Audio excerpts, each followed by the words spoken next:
So hey everyone, welcome to the With Side channel.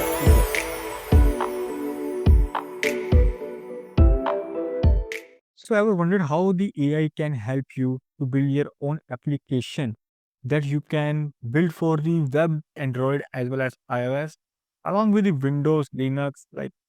Because I'm using the Flutter, which is a cross-platform app development framework. So along with it, I'm using the Gemini AI to generate the quizzes. This app is not just about creating the quizzes or like taking tests. It's about writing a clean, structured, and maintainable course.